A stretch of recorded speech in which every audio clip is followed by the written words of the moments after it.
In this session, we have at least two goals. Maybe later we remember the third one, but at least two goals.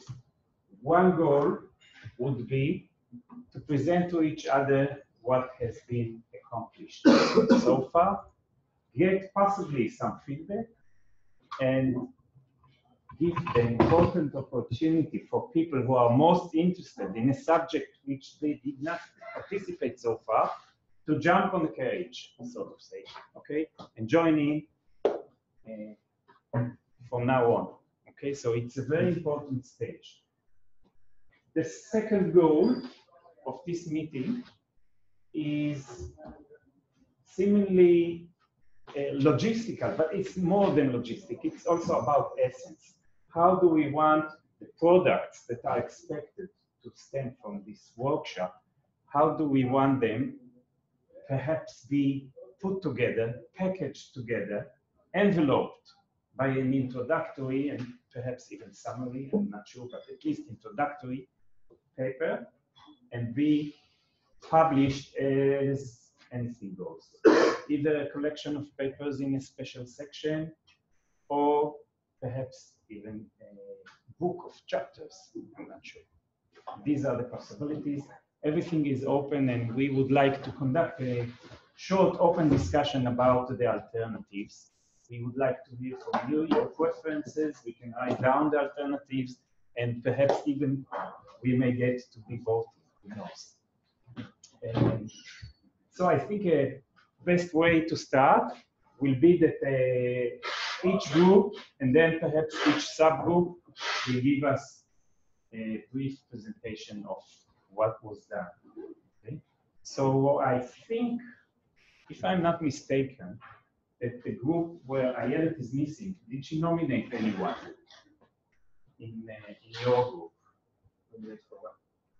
To present. Leo. Okay, I think you are in a very good position to be the first one, because you're not writing in the last minute notes, which means you are probably ready.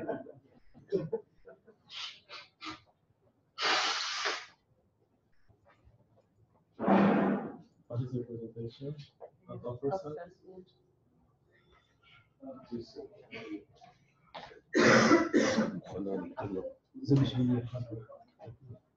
I'm not sure that this part should be put on YouTube.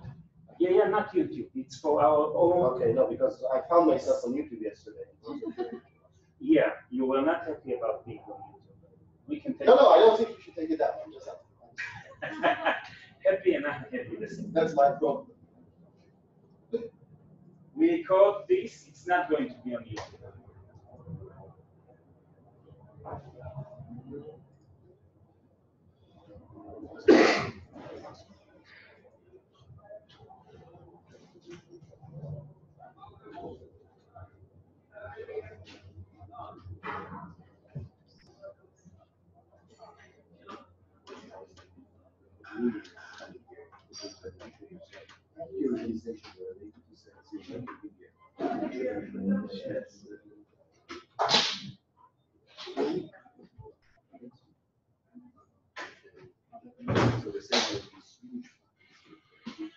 Okay, so our question is, could sentient beings retain agency without individuality? And we have this idea of an empirical experiment to look at a drowning ant at the bottom of a life-saving collecting raft. And the idea is that the ant is kind of in pain and suffering and sensing that she's drowning, and to see if she struggles or not. This is like possible outcomes of the hypothetical experiment. So if she struggles, so in both cases, she's not the individual. The individuality is the colony, the biological individuality. But if she struggles and still held down, so this self-sacrificing act is not actually self-sacrificing. She just sacrifices. She's not the agent. of this behavior. But if she dies without a struggle, it's as if she dies like from her own internal rules without being forced. So she's the agent of this self-sacrificing behavior. And the conclusion that we have to get is to show that the agency and individuality can reside at two different organizational scales. So the individual is the colony, but maybe still the unit is the agent. And so, but the question is, so this can also be analogous to cell apoptosis. So how is this different? Why do we need to make an experiment that makes ants suffer? And the intuition is that pain has evolved as something that cannot be ignored. And it's a very strong adaptation or reason around. So if you're a human, you're also logical, you still cannot ignore your pain even if you want to drown yourself. And can being part of a larger biological unit reverse this? So is it possible to reverse this strong adaptation? And if not, then maybe it means that, or if it's hard to reverse it, maybe it means that something in these two evolutionary transitions is essentially different. So from cell to multicellular organism, the group is the one that is sentient, and in ants versus the ant colony, the ant is the sentient. Maybe there's something essentially different between these two transitions. Does it matter for the mechanism behind the transition? If you have sentient individual, maybe you have to force it from the outside to cooperate in this. If it can't ignore sensations, and what does it mean about conscious? Like even more than sentient, maybe it's even harder to go up a level into individuality.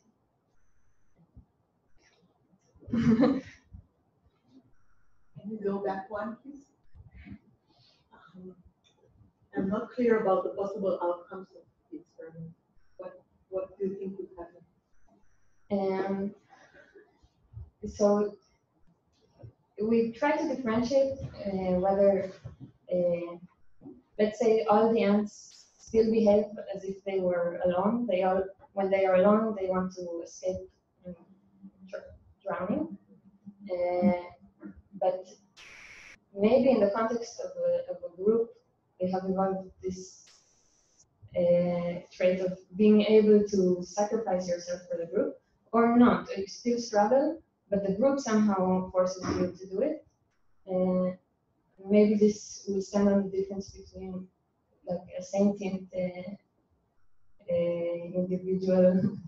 Maybe it's harder to make a sentient individual ignore it, stop behaving as if it was alone. So the ant simply by holding her in place. Okay. We can suppose that she does not escape. Okay, but empirically, it either struggles or not, right? Yes. So there can be also levels of struggle. Okay, so how does this help you learn anything about individuality? The individuality, we assume, like we take it that the individuality is on the colony level. We know we take it the classical reproductive definition of individuality. So she's not in it. I have a question. So what's your definition of agency here? Because I am a bit confused about this, because a guy who is building these robots would say exactly the other way around, right? So if the ant is struggling, then it is acting on its own behalf, right? Yes, yes. Even if and therefore, then there is agency, right? There could be agency anyway. Anyway, she's an agent. But when you look at the behavior of dying, of being like in the bottom of the raft, she's not the agent of this behavior. Maybe if she's struggling, she didn't choose to do that by her own. Yeah, but that's a different perspective of the agency, then, right? And like where are the mechanisms for this behavior? It is not in the end. It is in the colony. The colony sacrifices her. That's true, but still, look, I mean, most of our robots, even the sophisticated ones, don't reproduce today, right? But still, they already connect as agents, right? They have the homeostatic mechanisms. They can, they can escape from certain things. So I'm not a 100%, or your grandmother when she's not fertile and she's still an agent, from the physiological and teleological point of view. Yes, we don't want to say that the ant is not an agent if she does not struggle. It just if she does struggle, she's an agent still working with her own rules, and as if she was alone. It's the same kind of agency. But if she does not struggle, something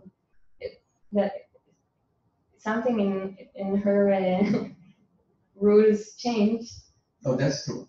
For the benefit of the colony, and it had to be a change in the colony, like no, wait, I'm confused. So would it make you happier instead of saying agency, we asked about enforcement, and we're asking the question whether enforcement is required? I think Enforcement that would be a more accurate and less misleading term. Enforcement, whether she is forced to give herself up for the good of the colony, or she has some internal mechanism that has already evolved that makes her altruistic without physical enforcement. Yeah, but that's it. Following up on that, the good of the colony here is assumed. It could also be the case that every ant is fending for itself, and the best chances they have is holding on to each other and hoping not to be the one at the bottom. And when someone is at the bottom, others are forcing it to stay there just because of their own good, regardless of the colony. So in theory, you could get this behavior to occur among ants that are not even from the same colony. Maybe. That's the hypothesis. I'm not saying that will necessarily happen, but Right. If one is struggling and just the number of ants that hold you down. Yeah. Holds it's you not very down, good of the then- colony, just for Right, but still the individual here is the reproductive unit is the colony.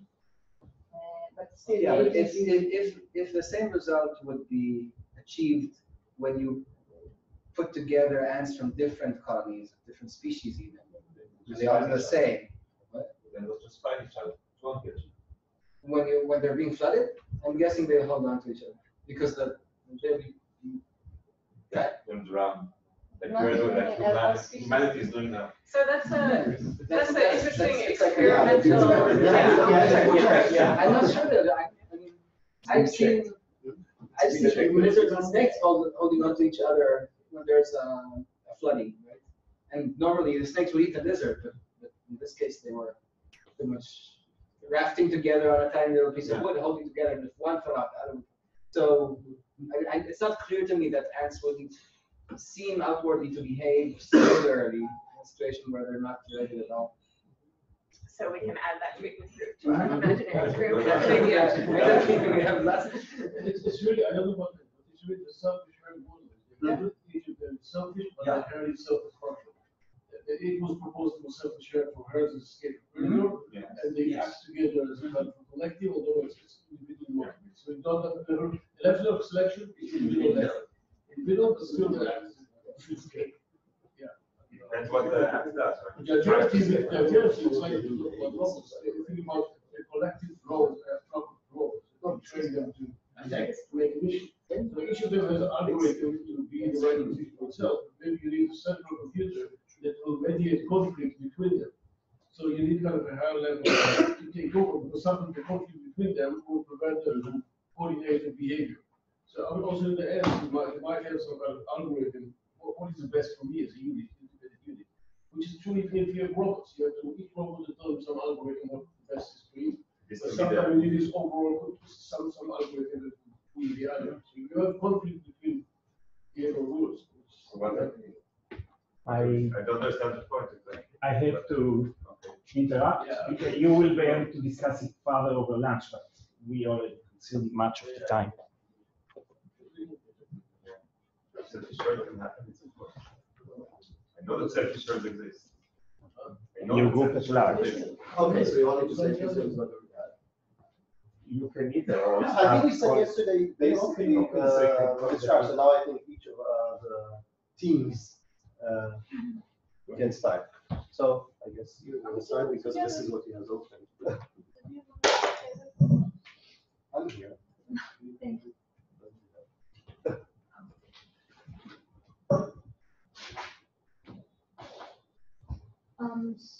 So we did start with the idea that Ehud had talked about in his presentation, and the idea was this polarization idea.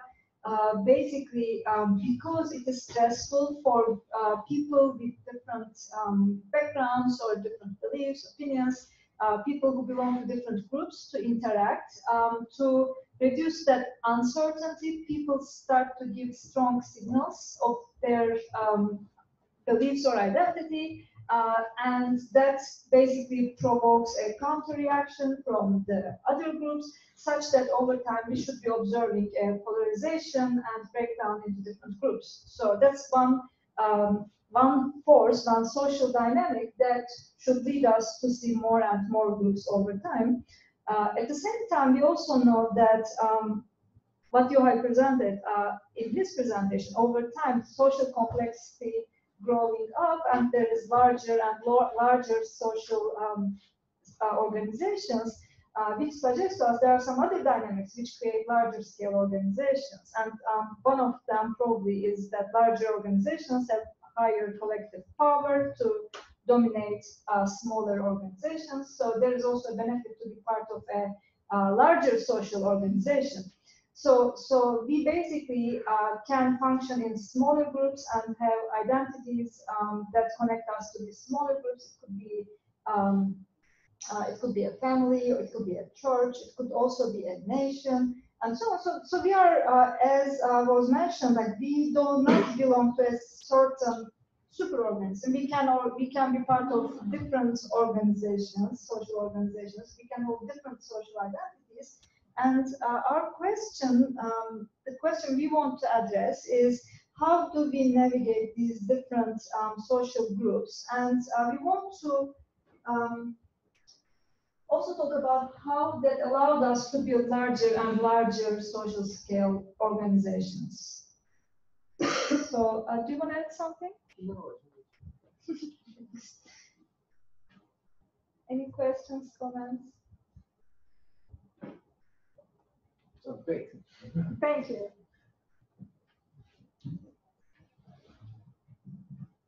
Who's next? Alan, Bob? I don't know. It all depends on the order. What's a cassette? No, cassette. Maybe I stand here is, okay. Come in? Okay. It's the model presentation.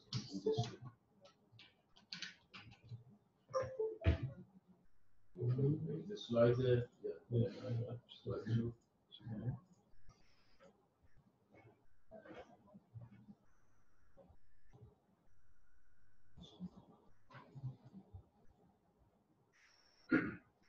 Okay, it's getting, we'll start having some idea, it's getting complicated. It could be a project for a PhD, but maybe a conceptual paper will be feasible. We'll see. Personally, I tend to present kind of informal. It will not be the title of the paper, but a very informal question. I like to put as much, but still kind of stupid. I mean, even it's not just humans are rare, but even crows and apes and dolphins or whatever. Most animals, even highly social animals, that they do have social learning, and still keep everything in a low level. It asks more kind of seriously what it takes for a socio-cognitive or social-cultural really to evolve. Why in most animals it doesn't happen? Why actually the exceptions are kind of, and just actually I skipped this table. It's supposed to clarify some terms, but I will skip here because we don't really have time. The idea now, the model is inspired by. I had this model. I didn't draw it specifically for now. I had this model for a really practical reason in experimental research to try to understand why in some different animals you have different level of social learning. But it is really about really mechanistic constraints of problems that you have in the population. I'll try to explain briefly.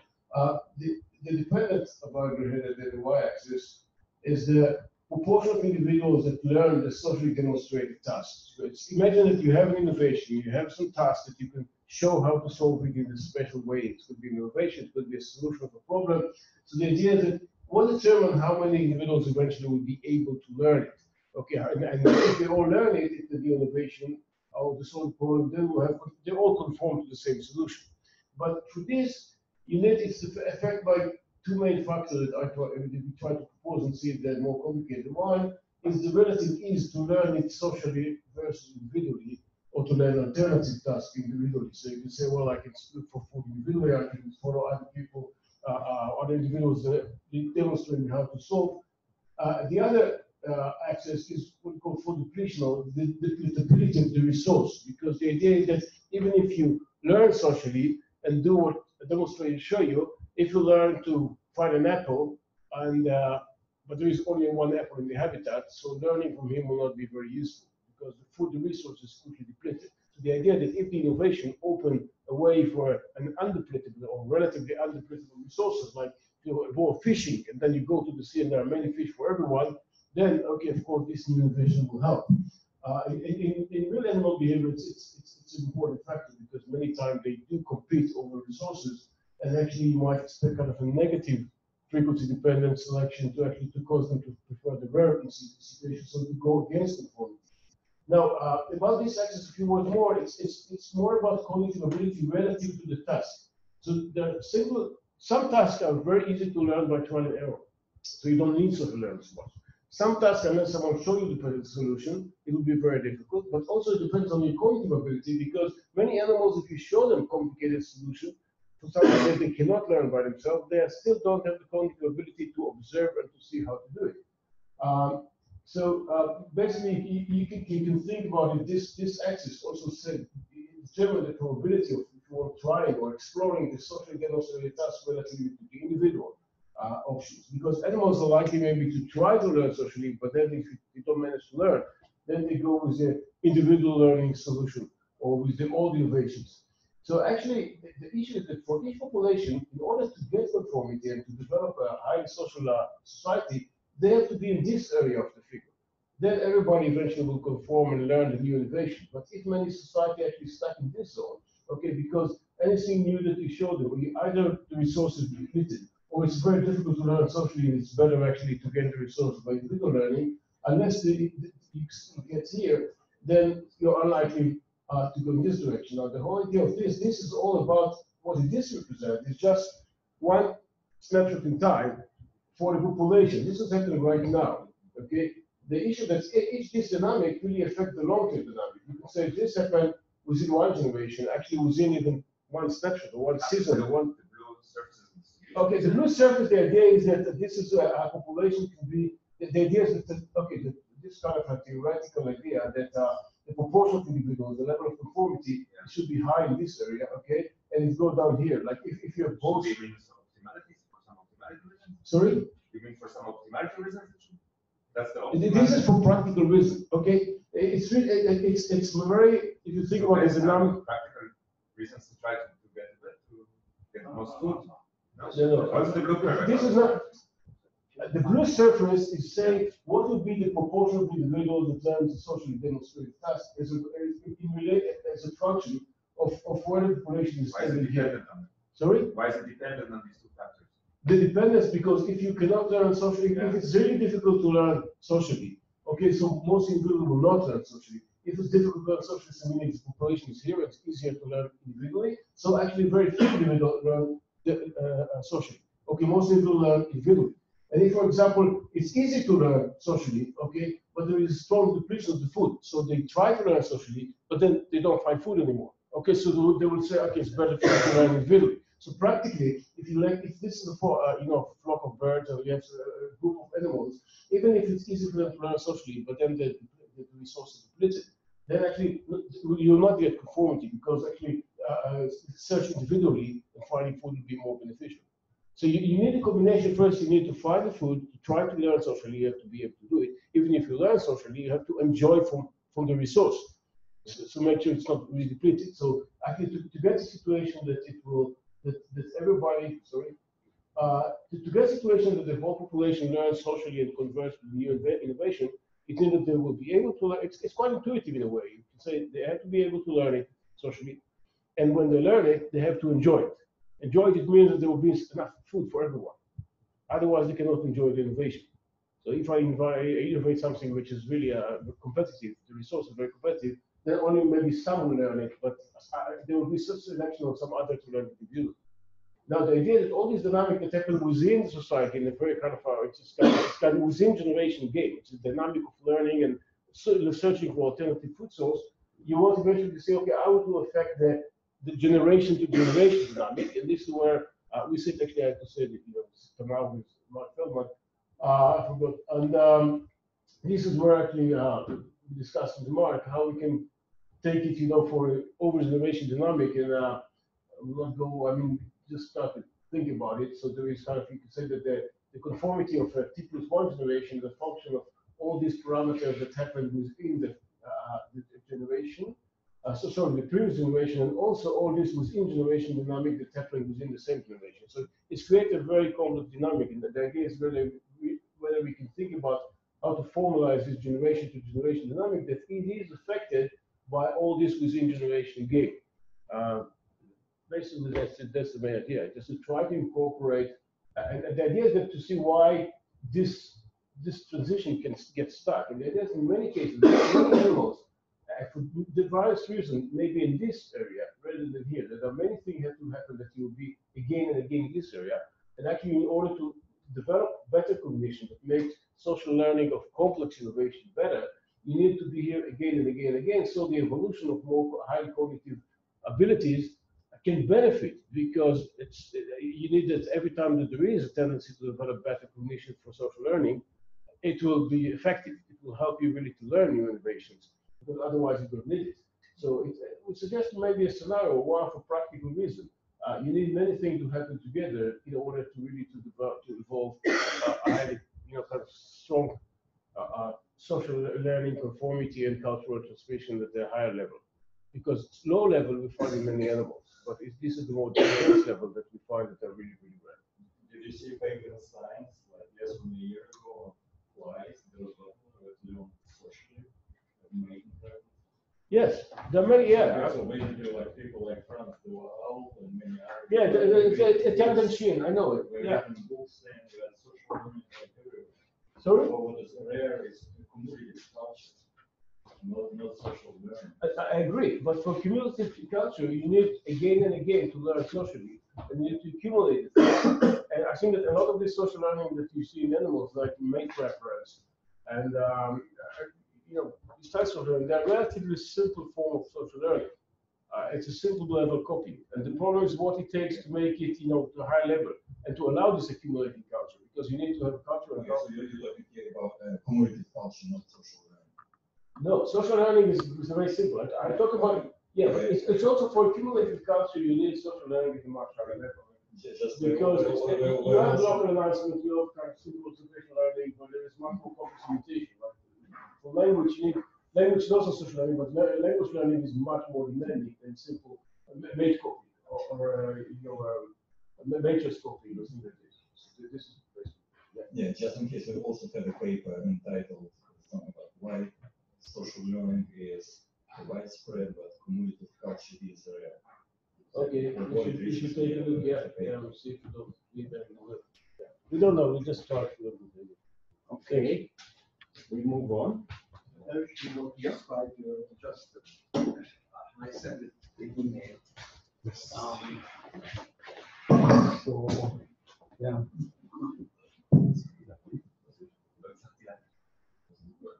It's the content of the email that is not there. There's no attachment. It's the email that. Okay, good.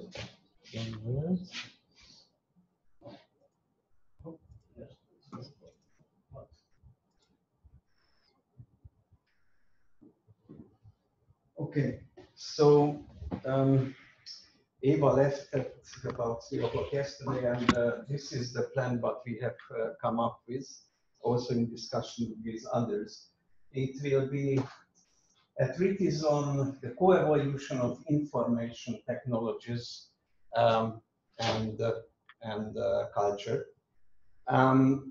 It is going to take a historical stance in the sense that we are going to consider the question in assumed historical order. The information technologies, we will have a short survey. First, what we know about the changes in this regard, and then we are going to go through the information technologies of language, teaching, writing, printing, the electrical and the electronic. We are going to consider two things vis-à-vis cooperation. First of all, we will ask the question, what kind of cooperation facilitated the origin of these information technologies? And then once you have them, what kind of new cooperative forms these information technologies facilitated?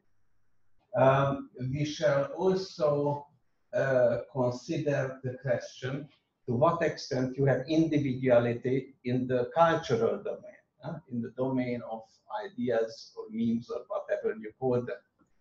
And a question can be asked, for example, if you have a certain level or type of individuality in the strictly cultural domain, of which we are basically containers, then the question is there something like a cultural analogy of the Soma and germ? Actually, we believe there is, but I'm not going to tell you what it is at the moment.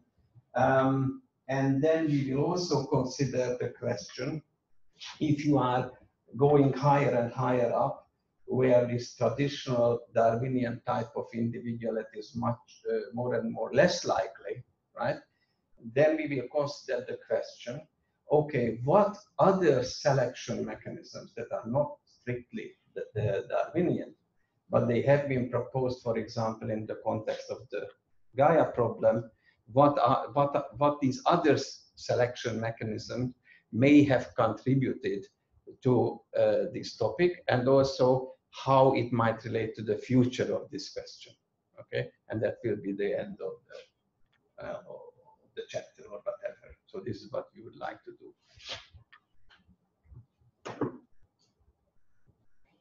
Can you give an example of non-Darwinian selection? Well, it's for example, it's summarized very neatly by Tim Lenton. It's a kind, for example, sequential selection is this type of thing. Then where you have just a growing system basically. It grows different things and then you take it, right? And those big things fall off. It might actually collapse considerably, but you know, if you do it repeatedly, you have a fair chance that there will be an increase in the parts that are more robust to the shaking. And this is, I mean, this has been simulated, and this can give rise to a certain kind of stability in the long run. It doesn't guarantee it, but there is an increased chance of this stability. For example, this is one.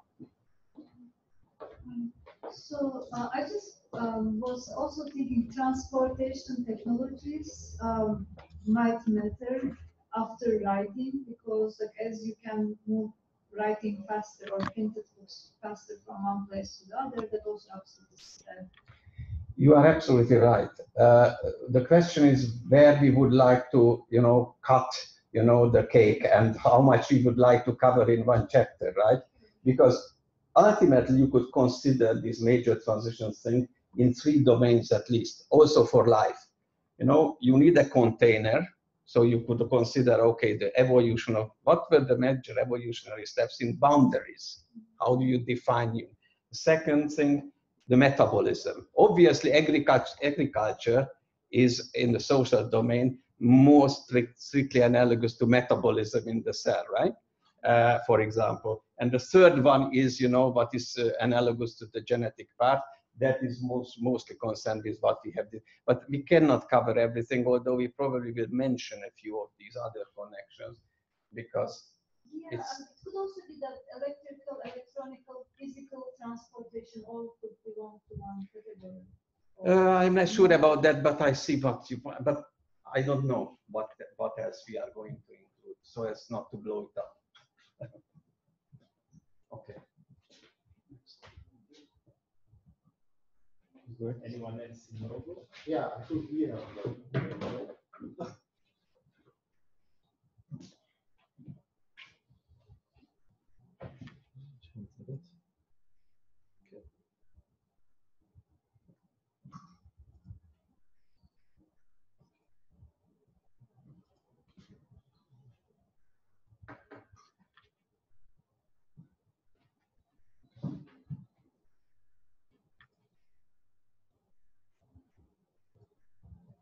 Okay, so basically the idea that we connect part of what I talked to about as a response to Oren's talk, because I didn't talk about it in my talk, is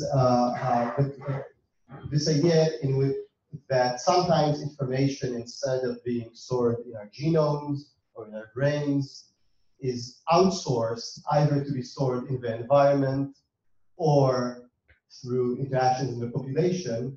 And the idea is to develop sort of a general framework in which this move from sort of individual-based information storage to this either environmental or population-based levels exist.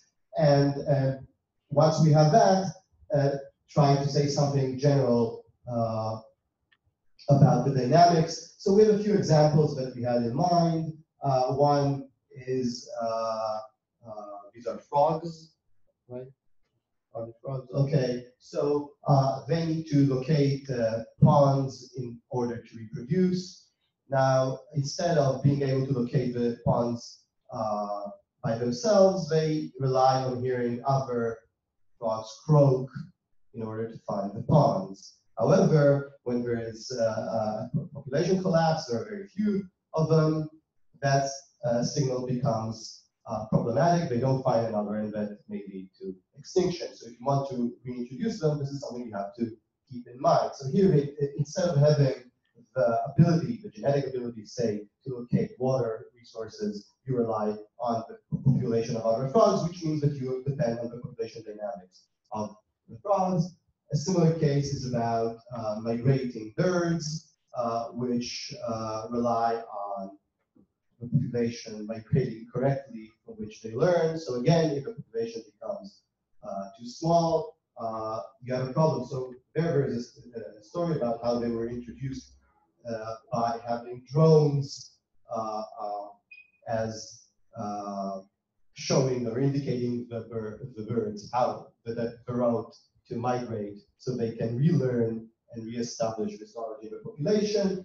And there are cases in which youngsters learn by encountering these discarded materials, like these sponges that chimps use to extract water from water holes. So the leaves are used to create these sponges, and you can extract the water. So part of the way they learn is by encountering these discarded sponges. Now, it depends on whom you ask whether that's enough, or do they actually need to see an older individual use the sponges and so on. But in general, the idea is that if someone comes at night, and takes all the sponges away, the information transmission will be hampered. So essentially, this depends on the ecological or environmental properties of how well this information storage is. And of course, this connects directly to some of the themes that Ersh and Eva are discussing, because information technologies, when you have writing, there is of course a big difference when you have writing and when you have a printing press, partly because of the properties of the result, how ephemeral it is, how many copies you have, which means how robust it is, and so on. So basically, the idea is to develop a framework in which all of these things can be described uniformly and types of dynamics discussed and so on. So that's basically the idea that we are trying to develop. Next. Next is our group.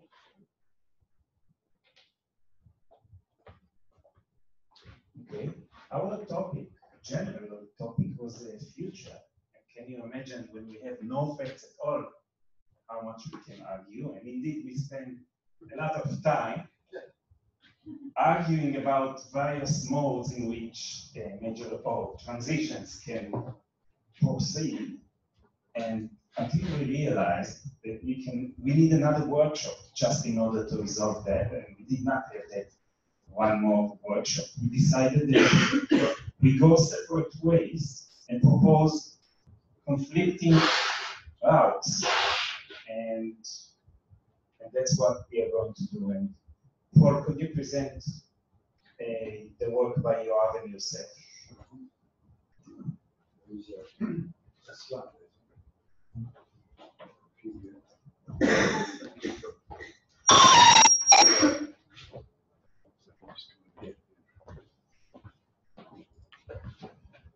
So the idea here is to take a hierarchical view, a very traditional Darwinian view of how life's complexity emerges, involving lower level units being subsumed within higher level units, and taking our understanding of how that works and the ecological conditions necessary to say under what conditions could equivalent transitions in individuality occur within human society, or within humans, no matter how the individual may be organized.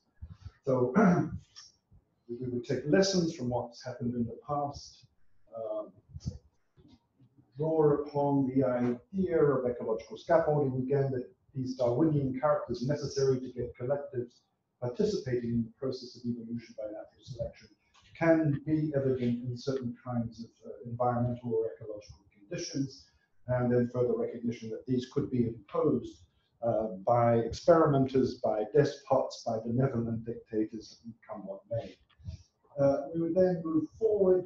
The idea is to take out criteria for assessing the existence of heritable variance and fitness at the level of collectives, and ask what evidence exists of humans undergoing an evolutionary transition in individuality. The answer to that would be minimal.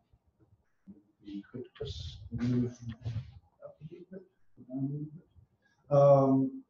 But then we move on to say, well, so things don't seem to be in place, conditions are not in place to bring about such transitions, but what about if we could manipulate them? What conditions could lead to fraternal, the equivalent of fraternal transition in individuality? And there are some interesting ideas that come out of that. When we get to the issue of plausibility, I think we would recognize it as not terribly plausible. And we wouldn't like to see the consequences, but I think it's interesting to consider the consequences. We could then further consider transitions of an egalitarian kind. Maybe we just stick to humans and AI, but we could consider equally humans to microbiome, that you could consider as three-way symbiosis, and how that might be brought about. So the conditions that might bring about heritable variance and fitness at the level of a collective comprising the human and the AI, for example. Again, we would then proceed to consider the plausibility, which here I think is reasonably high, and the consequences. And then there's also some interesting ethical and moral components and dimensions that could be raised within this as well. That's it. Would you, so when would you say that the egalitarian transition occurred with respect to the microbiome? Well, so this would be a thought experiment. What would be necessary to bring that about? No, when would you define that it has occurred, not the condition? When so if, for example, yeah, we were obligated to have a certain duration of microbiome in order to survive, and the microbes were obligatory parasites in us, or whatever you call them. Yes, so what it would need and doesn't really exist today is some way of ensuring heritable variance in fitness at the combined unit that is the human and the microbiome. So if, for example, there was strict vertical inheritance of the microbiome via, for example, the mother, and no migration between microbiomes thereafter, then you would have in place at least conditions that would likely end up, if we take that into the evolutionary future, somewhere like an insect with its specialized organelles for harboring symbiotic insects, for example. So I don't think it's, I mean, at the moment, I think the conditions to bring that about would be very difficult to achieve. There's a thought experiment. It's not impossible, but it would require something like vertical inheritance to ensure that there's heritability at the level of the combination of human microbiome. But there's interesting ideas there too about, inheritance that is phenotypic. So you get the same phenotypic state in the microbiome, but the genetic composition is different. But there needs to be heritable variance in fitness at the level of the collective. And the question is, does it exist today? I don't think it does. And then the issue is, could you engineer the system?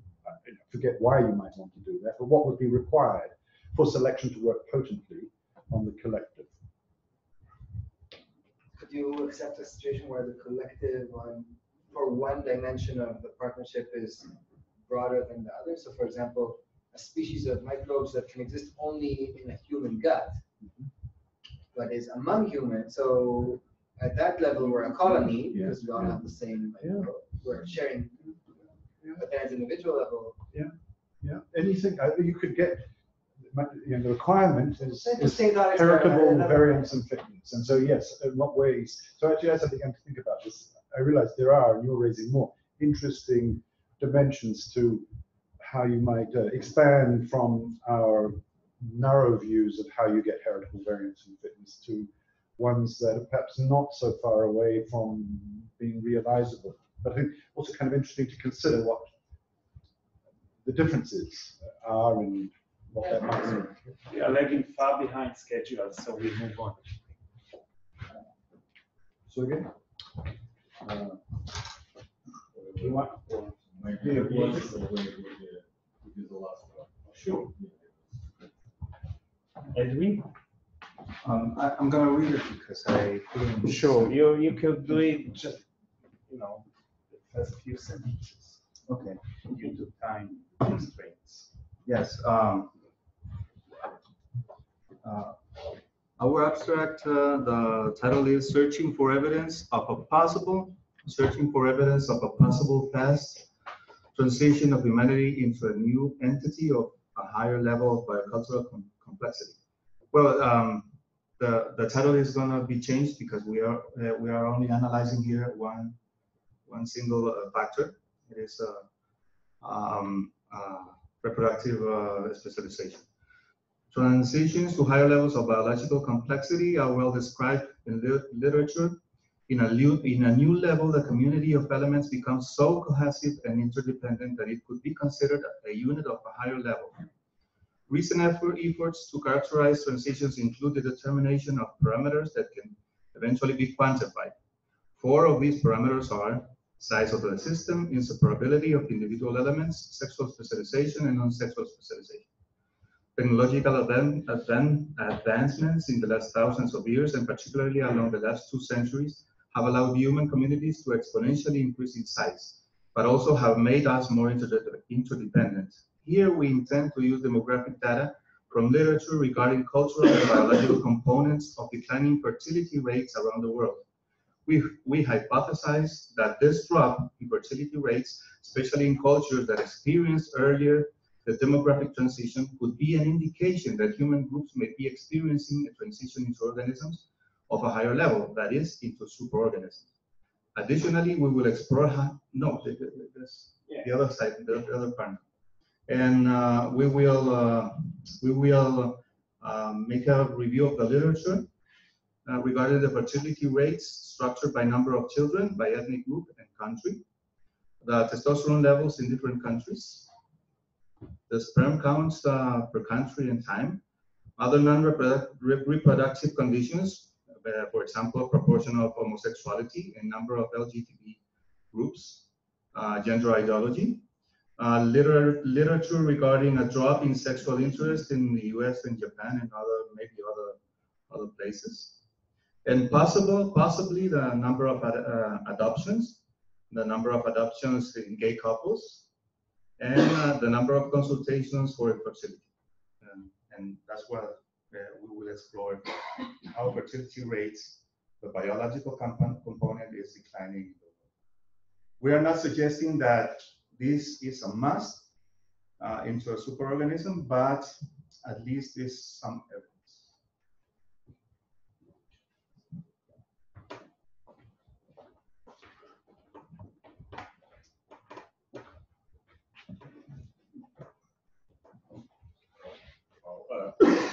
Can you, let's say,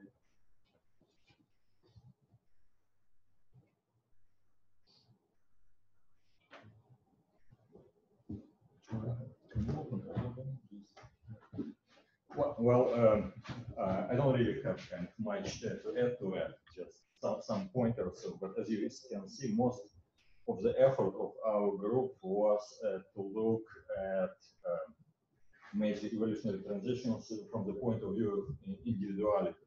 Right? So Paul's subgroup direction was looking at the symbiosis between humans and something else, microbiomes or artificial intelligence. And Elver's was a kind of idea, his subgroup idea was to take various conditions for emergence of superorganism to the extreme. And from Yochai's presentation of a table, one kind of condition that was missing was the reproductive division of labor. So that's kind of the point where Edwin been taken. But basically, there are other things. There are, of course, there's cultural evolution and cultural social institutions. And this is a paper by Laurent Leman and co-authors. And we can really explore and go in this direction much simply because there is already a review argument from my point of view. It's Laurent, it's Carol van Schaik, and Laurent's former student, I forgot his name.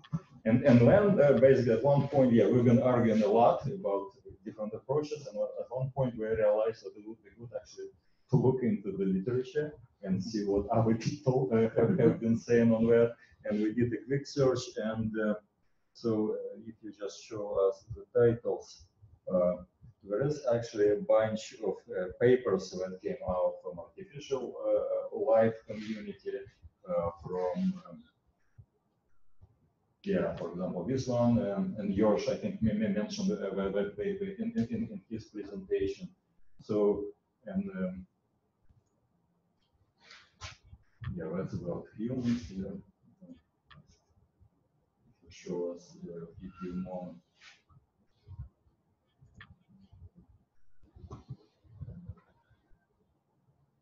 So basically the point is that there has been significant effort in this area from anthropologists, from artificial life people, from some biologists who are involved in some groups. And also, as we discussed, I think yesterday, there are always futurists and science fiction writers who also have been thinking about it. So basically, we still need to look into this literature in more details and to see how we can, if we can contribute more.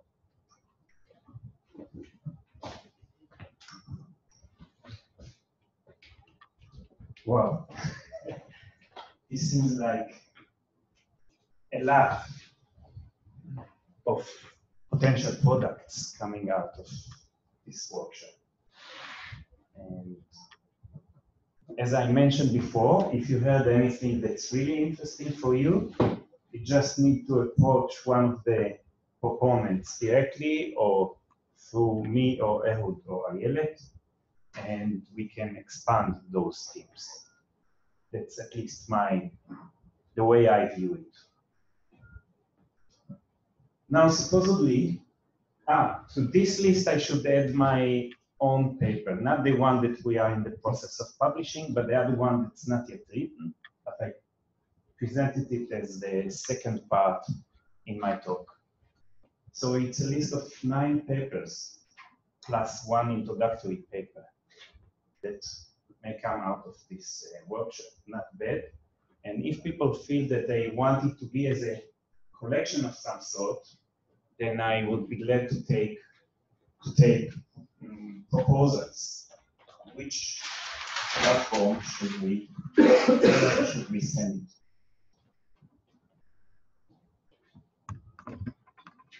Yeah, and so the transactions have 2 special issues on major conditions in the last 3-4 years.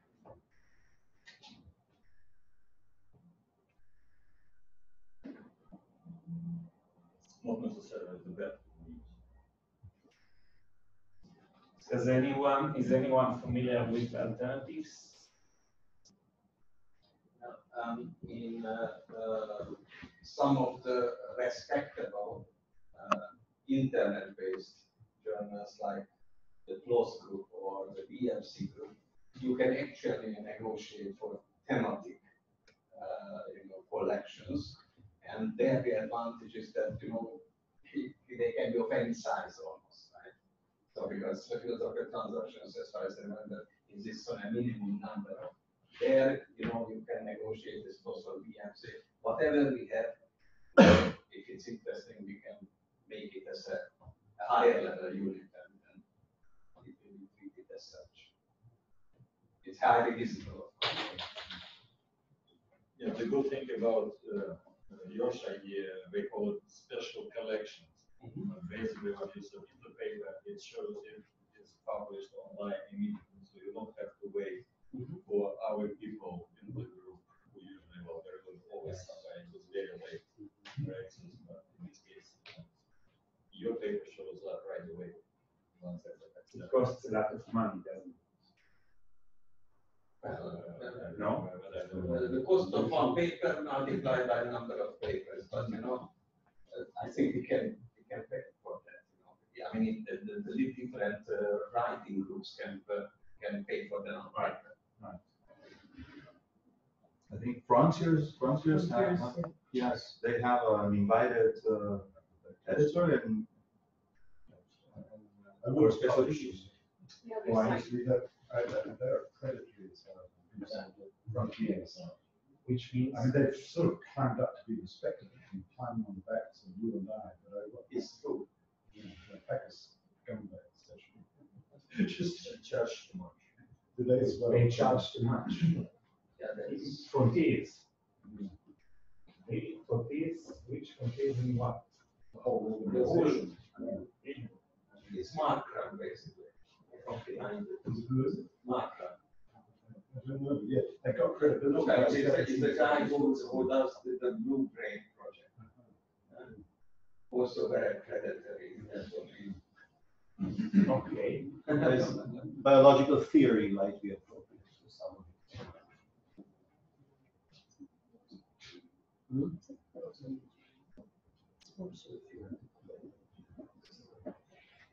Biological theory. Any other possible journal that would be interested in that wide scope? So maybe to this I could add an edited book. Do you think that's plausible? Less attractive. Yeah, I think for the scientists, it's usually less attractive. Stuff doesn't get cited in books. Okay. So that's number 4, obviously. Only if all other alternatives, that don't work for some reason. Which one would you go first? Anyone has a go on that?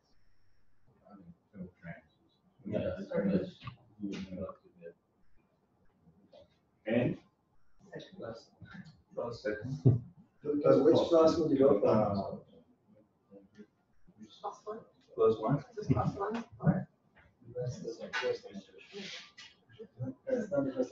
One thing that's going to be new to me is to coordinate such an effort. I mean, each team will do their own things. We were talking about which class. Should we talk about that, or is this class one that we're talking about? No, it's definitely not. Definitely not. Okay. So which one?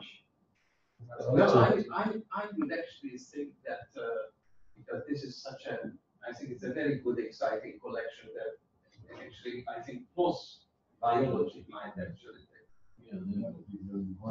The rest are too specialized. Exactly. I don't know, but this workshop has a wider view, not only biology, so. Yeah, but they, But you have to publish somewhere. It's high visibility. you can still argue that culture is a biological phenomenon. It's still living. It's within the living world. But the people who read it, from several backgrounds. Yes. Yeah, if they don't want it, we don't want it. What's the next option within plus? Plus one. But it's, Does PMAS do special issues anymore? That's a really interesting. Specific conferences. Yeah. Like yeah. so we'll go on with this list, and if anyone has a hint how to go about coordinating this, because this is one thing I haven't done before. So this is the time to provide an advice. Well, usually what happens, because I did it once. I mean, first, of course, you have to agree with the publisher and the editor-in-chief, because then you are going to become the editor for the special collection. Now, that means that from that moment onward, you are mainly responsible for actually chasing the people that it happens. And I mean, it depends, but it might delegate the right to you of choosing referees, except for your own paper, of course. Usually that is done by some other member of the group or something like that. And then, you know, so you are basically a handling editor for this collection. And that is how it goes. It's not terribly complicated, but you have to you know, be on the ball. You have to make it sure that people don't get too lazy, either the referees or the authors or whatever. What would be a timeline that would be feasible and rational for us to follow? Perhaps you need to get that first from the journal. So Phil Trans would require a proposal which they would then assess. And I think possibly is a year out at least from acceptance of the proposal before the publisher would be ready to take it over. The others are faster. Others are faster, probably. Okay. What was your experience? It takes more than a year between starting and getting it published. Usually closer to 2. Because you write out the proposal, it'll take a few months, and then it's sent out to referees. It's sent to usually between 3 and 6 referees plus editorial board, so it takes a few months until you get it back. If it's accepted, great. If not, you go through revisions, send it again. So it's like at least half a year until it's accepted, I would say. And then you assign the authors, say, 4 or 5 months to write the first draft and submit it. Goes through revisions, that takes another 2-3 months. 2-3 months to revise, and so altogether you have between a year and 2 years until it's actually published. Okay. It's quite long process. Slow. So, okay. So what I would suggest then, In that respect, perhaps plus biology would be a better to start option. with, because I think it could be faster. I don't have experience with plus biology, but I think it could be faster. Okay. I would suggest that we don't wait for a positive answer from any journal, given that eventually there will be some positive answer. We can proceed. To submit all the papers separately to different journals, or submit them as 2 or 3 clusters suggesting that they be published back to back. But the ones that are most closest to each other in nature can go one place, 2 or 3 others can go elsewhere. So we don't need to commit to full to a special section. Okay, and this reminds me, by the way, that Dan McShay has mentioned his interest, and he may, after looking at our different projects, may want to join one or another project. He may or may not, and you may accept or may not. And yeah, we should not wait for a positive answer. I believe we should each proceed with our own projects. Anything else before we close this meeting? I will suggest a name for the group because the name gives coherence and we're super.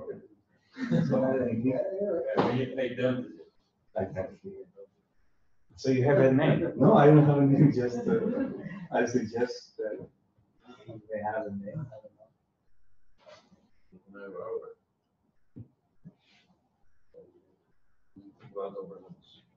Yeah, we'll talk it over lunch.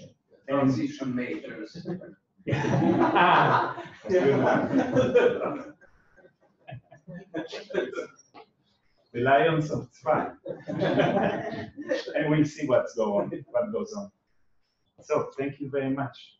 Thank you. Thank you.